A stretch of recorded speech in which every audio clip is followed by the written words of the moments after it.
नमस्कार दोस्तों, कैसे हो आप सभी। आई होप कि आप अच्छे होंगे, आपकी पढ़ाई अच्छे से चल रही होगी। आज हम 11th के स्टूडेंट्स के लिए फिजिक्स से रिलेटेड वीडियो लेकर आए हैं, जिसमें हम थर्ड चैप्टर समतल में गति मोशन इन ए प्लेन से रिलेटेड एक और महत्वपूर्ण टॉपिक लेकर आए हैं। आज का हमारा टॉपिक है वर्तीय गति, सर्कुलर मोशन। इस वीडियो में वर्तीय गति के बारे में आधारभूत जानकारी प्राप्त करेंगे। इसमें हम देखेंगे कि वर्तीय गति होती क्या है, कितनी प्रकार की होती है। उसके पश्चात वर्तीय गति में कण का विस्थापन, कण के द्वारा तय की गई दूरी, कोणीय विस्थापन, कोणीय वेग, कोणीय त्वरण। उसके पश्चात वर्तीय गति से संबंधित कुछ और परिभाषाएं यहां पर हम देंगे, जैसे कि आवर्तकाल, आवर्ती, साथ में रेखीय वेग और कोणीय वेग के बीच में संबंध स्थापित करेंगे। और इस वीडियो के अंत में कोणीय त्वरण और रेखीय त्वरण के मध्य भी संबंध स्थापित करने वाले हैं। तो ये जो आज का हमारा वीडियो है वो पूरी तरह से वर्तीय गति पर आधारित है, सर्कुलर मोशन के बारे में बेसिक जानकारी देने वाला है। विद्यार्थियों, यदि आप हमारे YouTube चैनल पर नए हैं तो चैनल को सब्सक्राइब कर लीजिए, साथ में बेल आइकन भी दबा दीजिए ताकि आपको आगे की वीडियोस की नोटिफिकेशन मिलती रहे। अब मैं आज के इस वीडियो को स्टार्ट करता हूं। सबसे पहले हम बात करते हैं वर्तीय गति, सर्कुलर मोशन होती क्या है, इसकी डेफिनेशन क्या होगी। तो देखिए, यदि कोई कण एक वृत्ताकार पथ पर गति करता है तो उसकी गति वर्तीय गति कहलाती है, सर्कुलर मोशन कहलाती है। सीधी सी सिंपल सी डेफिनेशन है कि यदि कोई पार्टिकल, कोई कण एक वर्ताकार पथ पर गति कर रहा है, सर्कुलर मोशन में गति कर रहा है, तो उस गति को हम वर्ताकार गति या वर्तीय गति, सर्कुलर मोशन कहेंगे। देखिए डेफिनेशन क्या है कि यदि कोई कण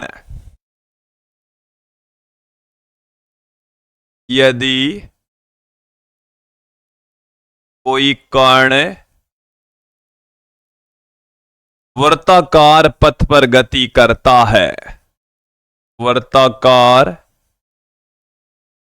पथ पर गति करे, वर्ताकार पथ पर गति करे, तो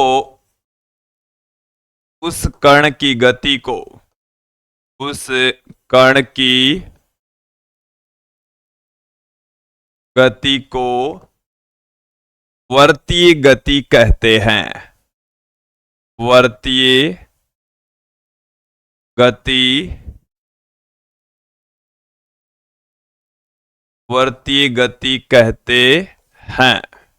ओके, कि कोई कण है वो सर्कुलर पाथ पर गति कर रहा है तो उसकी गति वर्तीय गति कहलाएगी। ओके, अब देखिए, जो सर्कुलर मोशन है वो दो प्रकार की होती है। यहां पर हम बात करते हैं वर्तीय गति के प्रकार, वर्तीय गति के प्रकार। तो वर्तीय गति है ये दो प्रकार की होती है। कितने प्रकार हैं? दो प्रकार है। पहला जो प्रकार है वो है एक समान वर्तीय गति, एक समान वर्तीय गति। दूसरा प्रकार है असमान वर्तीय गति, असमान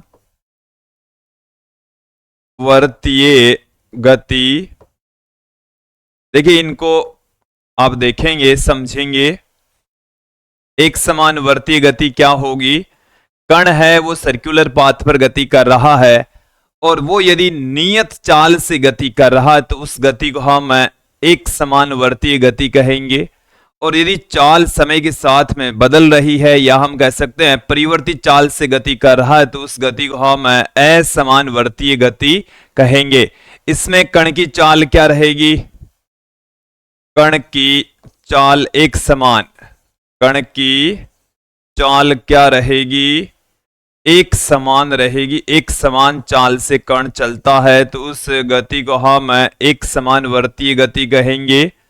और असमानवर्तीय गति में कण की चाल परिवर्ती, कण की चाल कैसी रहेगी? परिवर्ती रहेगी, उसके मान में लगातार बदलाव होता रहेगा तो उस चाल को हम परिवर्ती चाल कहेंगे। यहां तक आपको क्लियर हो जाना चाहिए। आज के इस वीडियो में हम एक समानवर्ती गति के बारे में ही अध्ययन करने वाले हैं। संपूर्ण जो हमारा आज का टॉपिक है, आज का जो वीडियो है वो एक समानवर्ती गति पर आधारित है और हमारे सिलेबस में भी एक समानवर्ती गति ही है। ओके, आगे बढ़ते हैं। यहां पर बात करेंगे एक समानवर्ती गति में, वर्ती गति में कण का विस्थापन। कण का विस्थापन क्या होगा? चलिए, इसके लिए सबसे पहले तो मैं एक सर्किल का निर्माण कर लेता हूं। ये हमारे पास में एक सर्कुलर पाथ है और इस सर्कुलर पाथ में कण की मैं दो स्थिति लेकर चलूंगा। ये हमारे पास में ये सर्कुलर पाथ का केंद्र है O, यहां है बिंदु A और यहां है बिंदु B, और A से B पर जब पहुंचता है तो यहां एंगल बन जाता है थीटा। ये जो रेडियस है वो है R, ये भी रेडियस है वो R, और यहां से यहां तक विस्थापन हम देखेंगे। पहले एक बार देखिए विस्थापन क्या होता है। प्रारंभिक बिंदु और अंतिम बिंदु के बीच की सीधी दूरी। ये तो है हमारा सर्कुलर मोशन का डायग्राम। कण है वो इस तरीके से घूम रहा है। तो देखिए पथ की त्रिज्या, जो सर्कुलर पथ है उसकी त्रिज्या क्या है? वो हमने ली है स्मॉल r के बराबर। प्रारंभिक स्थिति हमारे पास में है A, प्रारंभिक स्थिति क्या है? A है, और अंतिम जो स्थिति है वो हमारे पास में B है। अंतिम स्थिति क्या है? B। ओके, अब यहां पर हम देखेंगे विस्थापन। विस्थापन का मतलब हो गया A से B के बीच की सीधी दूरी। इसके लिए हम थोड़ा सा अलग से डायग्राम बनाकर आपको समझाएंगे। मैं इस ट्रायंगल को पुनः निर्मित कर लेता हूं। ये हमारे पास में इस तरीके से ट्रायंगल है, इस तरीके से आप यहां पर ध्यान देंगे। यह है बिंदु O और यहां से यह है बिंदु A और यहां से यह है बिंदु B, और ये वाली जो स्थिति सदिश है इसको मैं R1 कह दूं, इस वाली स्थिति सदिश को मैं R2 कह दूं। हालांकि R1 वेक्टर का मोड और R2 वेक्टर का मोड दोनों बराबर है और वो इस वृत्ताकार पथ की त्रिज्या के इक्वल है। अपने पास में जो विस्थापन होगा वो A से B तक का ये वाला सदिश होगा। इसको हम डेल्टा R वेक्टर से लिख देते हैं। इससे लिख देते हैं डेल्टा R वेक्टर से। तो कण का जो विस्थापन है वो A से B तक की सीधी दूरी या डेल्टा R वेक्टर के इक्वल होगा, जो कि हमें यहां पर फाइंड आउट करना है। चलिए ध्यान देंगे, त्रिभुज सदिश नियम को हम अप्लाई करेंगे। त्रिभुज सदिश नियम से, त्रिभुज सदिश नियम से, त्रिभुज सदिश नियम से हमारे पास में क्या आ जाएगा? ये दोनों एक ही डायरेक्शन में है तो R1 vector plus delta R vector बराबर हो जाएगा हमारे पास में R2 वेक्टर। ये हो जाएगा। ओके, इससे हम क्या लिख सकते हैं? डेल्टा R वेक्टर बराबर R2 vector minus R1 vector. इस तरीके से हम पुट कर देंगे। ये विस्थापन आ गया है, सदिश रूप में आ गया है। अब इस विस्थापन का परिमाण यहां पर हम ज्ञात करेंगे, जिसको हम डेल्टा R से लिख देंगे। डेल्टा R का यदि हम परिमाण यहां पर लें तो वो हमारे पास में क्या आ जाएगा? देखो R2 वेक्टर हमारे पास में इस डायरेक्शन में है और ये है R1 और R2, और इन दोनों के बीच का जो एंगल है वो थीटा है। अब यहां पर अपन को डायरेक्शन चाहिए minus R1 vector. R1 vector जिधर होता है उसकी विपरीत दिशा में होगा माइनस R1 वेक्टर। तो देखो मैं यहां पर इसी डायग्राम में थोड़ा सा क्लियर करता हूं। विद्यार्थियों ध्यान देंगे आप, इसमें ये तो है विस्थापन, ठीक है, और ये है माइनस आर वेक्टर। इसको देखो मैं आपको थोड़ा सा समझा देता हूं, ये माइनस में r1 वेक्टर होगा, इसकी अपोजिट डायरेक्शन में होगा। अब यहां से यहां तक का जो एंगल है वो बच गया है 180 माइनस थीटा, 180 माइनस थीटा रह गया है। ओके, तो अपने पास में क्या आ गया है, यहां पर आप ध्यान देंगे, इसका यदि हम परिमाण निकालें, इसकी वैल्यू यदि हम ज्ञात करें, तो देखिए दो सदिशों का परिमाण निकालने का तरीका है P प्लस क्यू। यदि कोई दो सदिश है तो उनका परिमाण हम निकाल चुके हैं पहले ही लास्ट चैप्टर में, वैसे इसी चैप्टर में भी देखा है हमने। वो देखो क्या देखा है, P square plus Q square plus 2pq cos theta का रूट होता है। तो यहां पर आप ध्यान देंगे r1 या r2 का square, r1 square plus r2 square minus या प्लस में ले लीजिए 2 r1 r2 cos 180 minus theta हो जाएगा, ये आएगा। आप यहां पर ध्यान देंगे, इसको हम किस तरीके से लिख सकते हैं, r1 का जो मोड है वो r के बराबर है, r के बराबर है, तो अपने पास में ये आ गया r square plus r square, और यहां से देखिए cos 180 माइनस थीटा, ये माइनस cos थीटा हो जाएगा 2r स्क्वेयर cos थीटा। यहां से इसको हम पुट कर देंगे 2r square minus 2r square cos theta का रूट, यहां से हम ध्यान देंगे 2r स्क्वेयर कॉमन ले लेंगे तो 1 माइनस cos थीटा रह जाएगा, 1 माइनस cos थीटा। अब आपके पास में मैं एक फॉर्मूला बता देता हूं, उस फॉर्मूले को मैं यहां पर पुट कर रहा हूं, ध्यान देंगे आप, cos 2 थीटा, cos 2 थीटा बराबर होता है, cos 2 थीटा का फॉर्मूला मैं यहां पर अप्लाई करने जा रहा हूं, 1 माइनस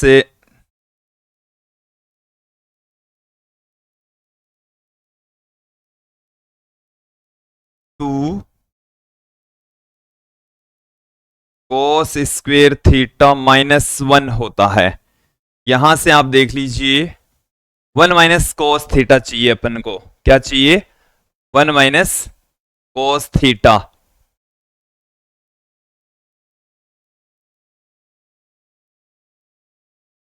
तो यहां से आप ध्यान देंगे,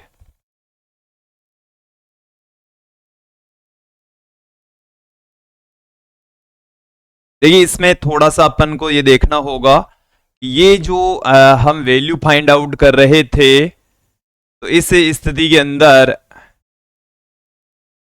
cos 180 माइनस थीटा ये दूसरे चतुर्थांश में होगा, और दूसरे चतुर्थांश के अंदर देखिए हमने cos 180 minus theta, cos 180 minus theta को माइनस cos थीटा के बराबर लिखा है।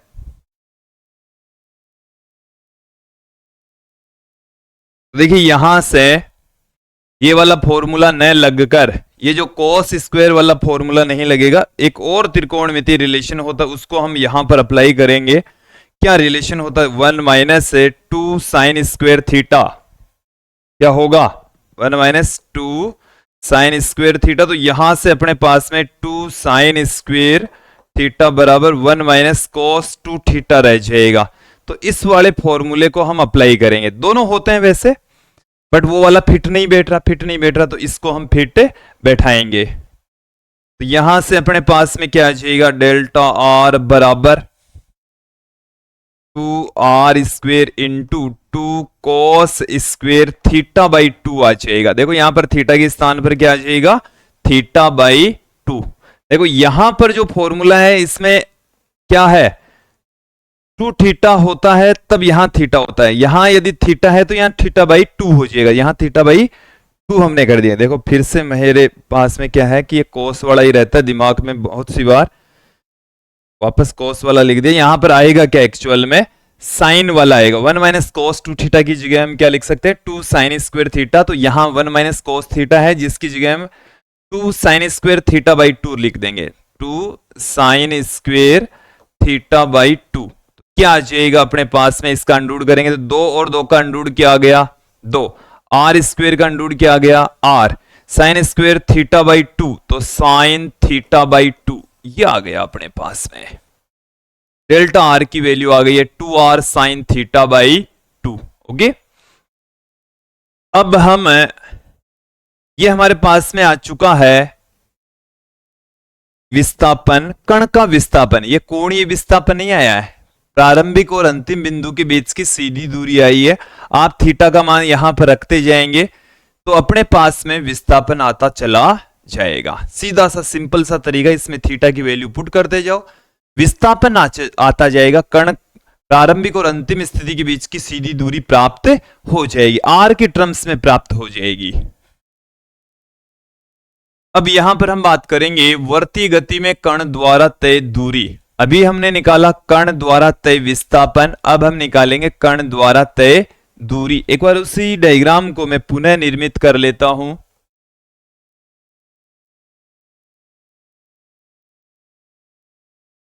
यहां पर आप ध्यान देंगे, ये हमारे पास में एक सर्कुलर पाथ है और यहां से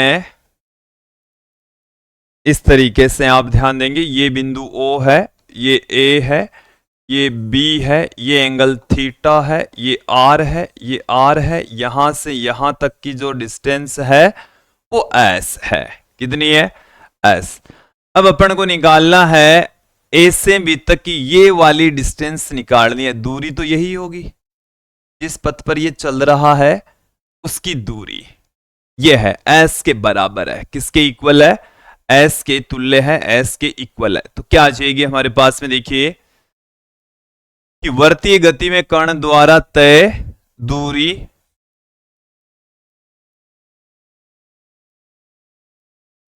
वर्तीय गति में आप देखेंगे हमारे पास में एक रिलेशन होता है कोण बराबर, कोण बराबर होता है चाप बट्टे में त्रिज्या, चाप यहां पर है AB और त्रिज्या यहां पर है R के इक्वल। तो हमें चाहिए कण द्वारा तय दूरी, कण द्वारा तय दूरी, कण द्वारा तय दूरी है वो हमारे पास में है AB, या AB को मैं यहां पर S से भी लिख रहा हूं, तो S बराबर क्या आ जाएगा R इंटू थीटा आ जाएगा, क्या आ जाएगा R इंटू थीटा के इक्वल आ जाएगा। क्लियर, तो ये आ गया दूरी का सूत्र, फॉर्मूला। कैसे निकालेंगे क्लियर हो जाना चाहिए। अब है कोणीय विस्थापन, पुनः मैं डायग्राम निर्मित कर लेता हूं। ये हमारे पास में एक सर्किल है और यहां से यहां तक कण जाता है A से B तक, तो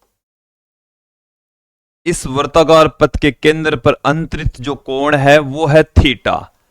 तो देखो ध्यान देना, परिधि से वर्त के केंद्र को मिलाने वाली जो निर्देश रेखा है उसके द्वारा बनाया गया कोण कोणीय विस्थापन कहलाता है। ये जो आपको थीटा दिख रहा है यही कोणीय विस्थापन है, एंगुलर डिस्प्लेसमेंट कहलाता है। ओके, तो देखो सीधी सी सिंपल सी डेफिनेशन है, क्या है, वर्त की परिधि से, वर्त की परिधि से केंद्र को मिलाने वाली, केंद्र को मिलाने वाली, मिलाने वाली निर्देश रेखा द्वारा बनाया गया कोण है, निर्देश रेखा द्वारा बनाया गया कोण है, बनाया, निर्देश रेखा द्वारा बनाया गया कोण कोणीय विस्थापन कहलाता है, कोणीय विस्थापन कहलाता है, कहलाता है। ओके,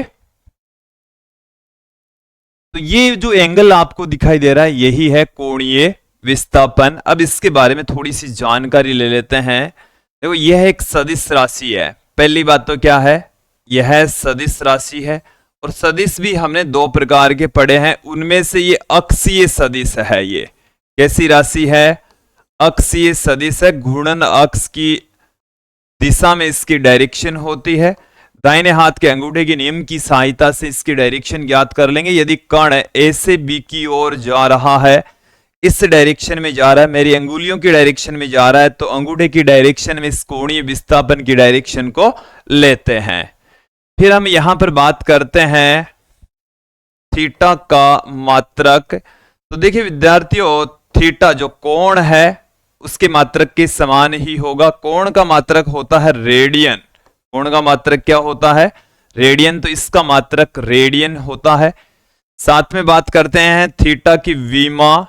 तो ये एक विमाहीन राशि होती है। कैसी राशि है, विमाहीन राशि है। इसकी कोई विमा नहीं होती। क्यों नहीं होती, क्योंकि कोण बराबर थीटा बराबर हम क्या जानते हैं, चाप बट्टे में त्रिज्या। चाप बट्टे में त्रिज्या जानते हैं। ओके, अब यहां पर हम बात करेंगे, अगले बिंदु की ओर बढ़ते हैं। कोणीय वेग, जिसको हम ओमेगा से लिखते हैं। देखिए ये W नहीं है, ओमेगा है। इसके जो ये वाला जो हिस्सा है वो थोड़ा सा अंदर की ओर झुका होता है, ऐसे अंदर की ओर झुका होगा। यह है ओमेगा। क्या है, ओमेगा इसको बोला जाता है। डेफिनेशन क्या है, कोणीय विस्थापन में परिवर्तन की दर। कोणीय विस्थापन में परिवर्तन की दर क्या कहलाती है, कोणीय वेग कहलाती है। कोणीय विस्थापन में परिवर्तन की, कोणीय विस्थापन में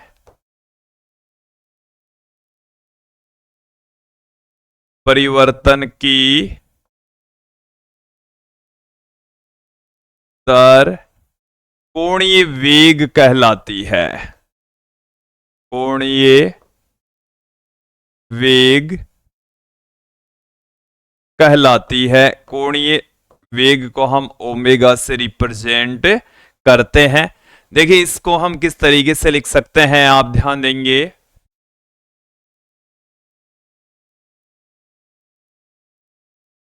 कोणीय वेग, जिसको हम ओमेगा से लिख रहे हैं, यह होता है कोणीय विस्थापन।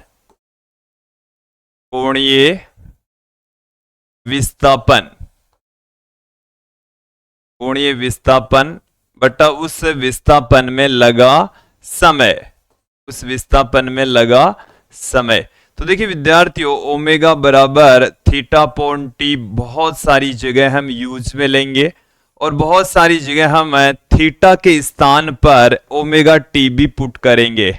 आने वाले समय में कक्षा 11 में, कक्षा 12 में ये बहुत बार करने वाले हैं। अब देखिए यदि कोई कण घूर्णन गति कर रहा है, वर्ताकार पथ पर घूम रहा है, तो उसकी प्रारंभिक स्थिति में जो कोणीय विस्थापन है वो θ1 और अंतिम स्थिति में जो कोण है वो θ2 हो। जैसे मान लीजिए कि जब समय t1 होता है और t1 से t2 तक चेंज होता है, तो कोण है वो θ1 से θ2 तक चेंज होता है। तो इस स्थिति में जो कोणीय विस्थापन है उसको θ2 माइनस θ1 से और समय को t2 माइनस t1 से हम पुट कर देंगे। इस स्थिति को हम delta theta upon delta T से भी लिख सकते हैं। तो हमारे पास में देखिए इस तरीके से भी फॉर्मूला आ जाएगा, ओमेगा बराबर delta theta upon delta T. और यदि समय बहुत छोटा हो, यदि समय अति अल्प हो, समय कैसा हो, अति अल्प हो, तो इसका मतलब है कि जो डेल्टा टी है वो 0 की ओर अग्रसर हो। और ये जब होता है तो इसको हम क्या लिख देते हैं, ध्यान देंगे आप लोग, delta theta upon delta T, इसको हम ओमेगा बराबर D theta upon D T लिख देंगे। ये हमारे पास में कोणीय वेग का फॉर्मूला आ चुका है, सूत्र आ चुका है। अपने पास में देखिए ओमेगा के क्या क्या फॉर्मूले आए हैं। ओमेगा बराबर थीटा अपॉन टी, या हम लिख सकते हैं ओमेगा बराबर D theta upon D T. अब देखो यहां से ओमेगा से रिलेटेड महत्वपूर्ण तथ्य देखेंगे। उसमें पहला तथ्य, ये एक सदिश राशि है, अक्षीय सदिश होता है। ये सदिश है और उसमें भी कौन सा सदिश है, अक्षीय सदिश होता है। कैसी राशि है, अक्षीय सदिश राशि है। फिर बात करते हैं इसके मात्रक की, तो मात्रक आप यहां पर ध्यान देंगे, थीटा का मात्रक होता है रेडियन और समय का मात्रक होता है सेकंड, तो रेडियन प्रति सेकंड इसका मात्रक होगा।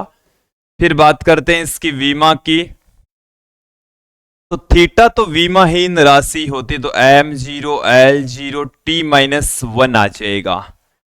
m0 l0 t माइनस 1 हमें प्राप्त हो जाएगा। आगे बढ़ते हैं, कोणीय त्वरण एंगुलर एक्सेलरेशन, जिसको हम अल्फा से रिप्रेजेंट करते हैं, कोणीय वेग में परिवर्तन की दर कोणीय त्वरण कहलाती है। कोणीय वेग में परिवर्तन की दर, देखिए डेफिनेशन देखेंगे, वर्तीय गति में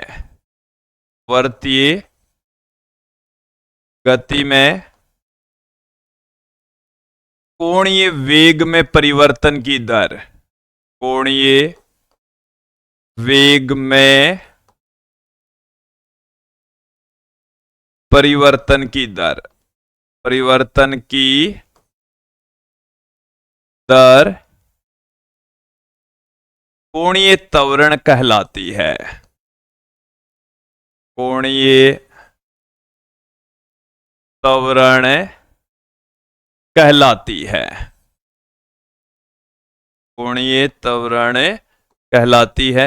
चलिए ध्यान देंगे आप लोग, कोणीय त्वरण को हम अल्फा से लिख रहे हैं, यह होता है कोणीय वेग, कोणीय वेग बट्टा उसमें लगा समय, उसमें लगा समय, तो कोणीय वेग को हम ओमेगा से, समय को टी से। देखिए यदि कोणीय वेग में परिवर्तन है उसको हम ओमेगा 2 माइनस ओमेगा 1 से, और इस परिवर्तन में लगे समय को t2 माइनस t1 से, इसको हम इस तरीके से भी लिख सकते हैं। और इस फॉर्मूले को यदि समय बहुत छोटा होता है तो लिमिट लगाकर देखिए किस तरीके से लिखा जा सकता है। जैसा ये जो डेल्टा है वो परिवर्तन को दिखाता है, और जब परिवर्तन बहुत छोटा होता है तो इस स्थिति में इसको इस तरीके से लिख सकते हैं। देखो ध्यान देना, डेल्टा ओमेगा का मतलब है ओमेगा में परिवर्तन, डेल्टा टी का मतलब है समय में परिवर्तन, और जब समय बहुत छोटा होता है तो इसी डेल्टा को dt और इसी डेल्टा w को dw लिख देंगे, और कोई फर्क नहीं है, सेम वैसा ही है। dw का मतलब है ओमेगा, सॉरी w नहीं है, d ओमेगा का मतलब है ओमेगा में अल्प परिवर्तन, dt का मतलब है समय में अल्प परिवर्तन। यहां पर इसके बारे में महत्वपूर्ण जानकारी ले लेते हैं। कोणीय त्वरण भी एक अक्षीय सदिश राशि होती है। कैसी राशि है, अक्षीय सदिश राशि है। फिर हम बात करते हैं इसके मात्रक की, फॉर्मूले के अकॉर्डिंग इसका मात्रक आ जाएगा, देखो रेडियन प्रति सेकंड, इसका मात्रक क्या है, रेडियन प्रति सेकंड। समय का मात्रक सेकंड, तो इसका मात्रक आ चुका है रेडियन पर सेकंड स्क्वायर, रेडियन पर सेकंड स्क्वायर। विमा क्या आ जाएगी, m0 l0 t माइनस 2 आ जाएगी, t माइनस 2 हमें विमा प्राप्त हो जाएगी। ये तो था कोणीय त्वरण। आगे बढ़ते हैं, बात करते हैं यहां पर आवर्तकाल की। तो आवर्तकाल का मतलब होता है वर्तीय गति में कण द्वारा एक पूरा चक्कर लगाने में लगा समय।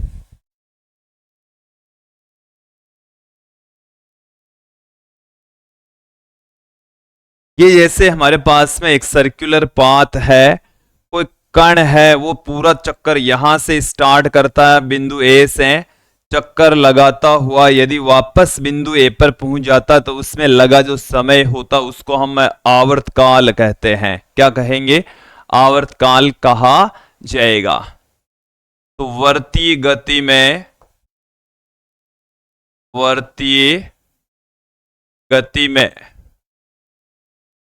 कण द्वारा एक पूर्ण चक्कर लगाने में लगा समय, एक पूर्ण चक्कर लगाने में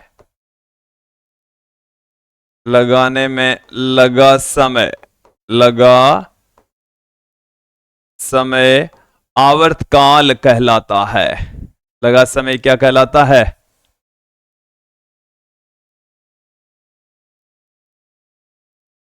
आवर्तकाल कहलाता है। ओके, इसका जो मात्रक होता है वो सेकंड होता है। इसको कैपिटल टी से प्रदर्शित करते हैं। इसको किससे लिखेंगे? कैपिटल टी से। इसका मात्रक सेकंड होता है और सेकंड के अन्य मात्रक भी हमने पहले चैप्टर में पढ़े हैं, तो वो सब इनके मात्रक होंगे। आगे बढ़ते हैं, बात करते हैं यहां पर अब आवर्ती ऐप से इसको रिप्रेजेंट करते हैं। देखिए विद्यार्थियों, आवर्ती प्रति सेकंड चक्रों की संख्या। आवर्ती को हम ऐप से, एन से या कई जगह पर न्यू से अलग अलग स्थितियों में लिखेंगे। तो देखिए आवर्ती का मतलब होता है चक्रों की संख्या बट्टा उसमें लगा समय। चक्रों की संख्या बट्टा उसमें लगा समय, तो ये है आवर्ती। इसको हम क्या कहेंगे? आवर्ती। तो प्रति एकांक समय में, देखिए वर्तीय गति में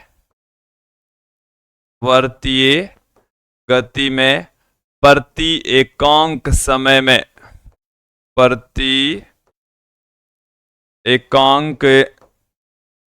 में कण द्वारा लगाए गए चक्रों की संख्या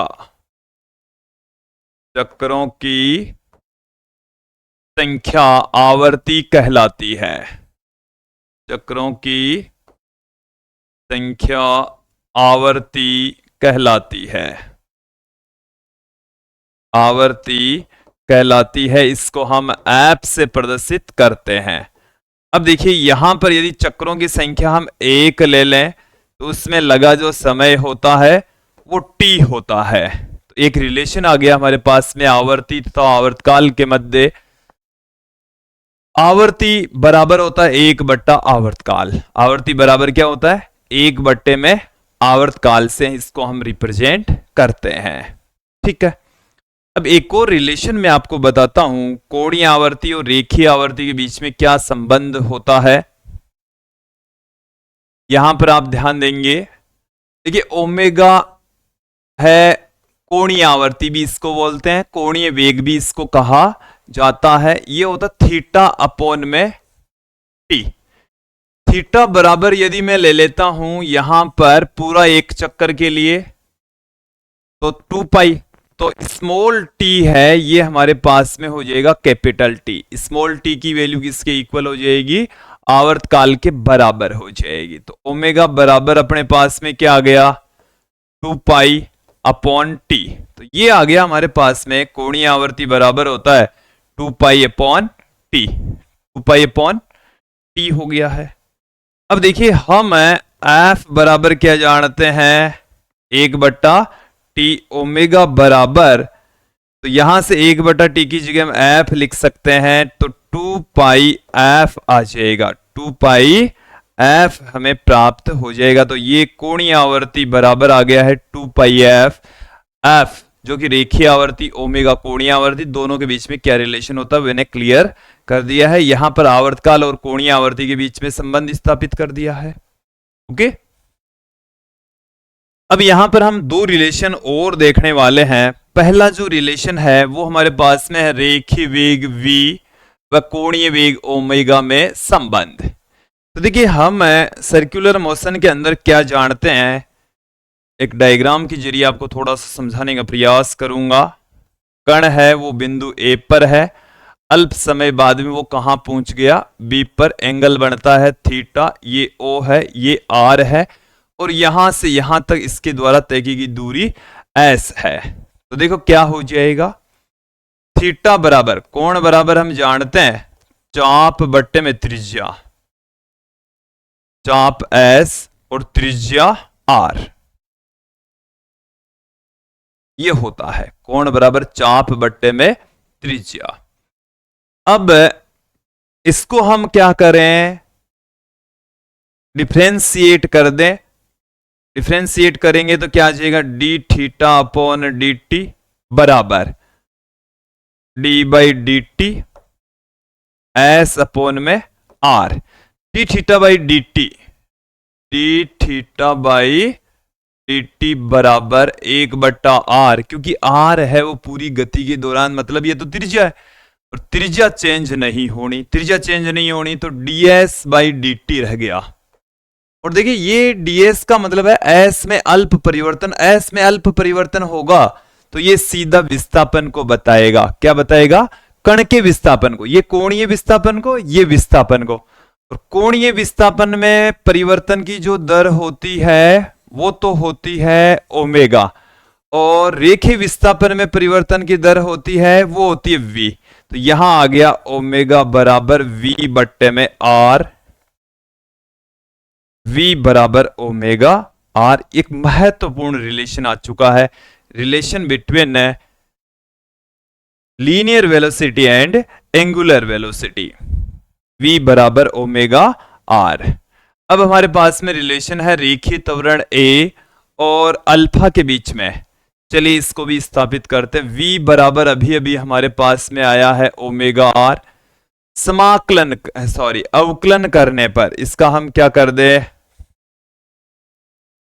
अवकलन कर देंगे t के सापेक्ष, इसके रेस्पेक्ट कर देंगे, t के रेस्पेक्ट अवकलन करने पर तो क्या आ जाएगा हमारे पास में, dv बाई डी टी बराबर d by D T omega r। तो यहां से ये हमारे पास में आ चुका है, देखिए r फिर से constant d omega by D T, dv by D T वेग में परिवर्तन, ये आ गया a और ये है r और ये होता है अल्फा।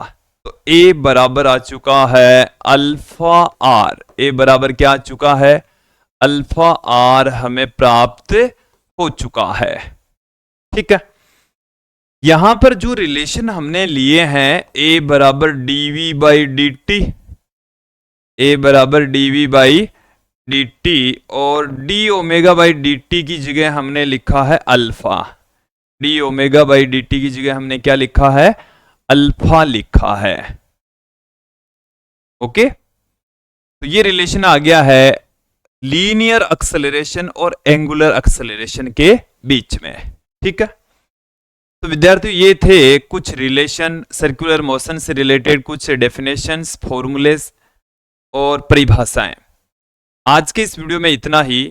नेक्स्ट वीडियो में हम सर्कुलर मोशन से ही संबंधित एक और महत्वपूर्ण टॉपिक लेकर आएंगे, अभिकेंद्रीय त्वरण, अभिकेंद्रीय बल। नेक्स्ट वीडियो में फिर मिलते हैं। आज के लिए इतना ही, धन्यवाद दोस्तों।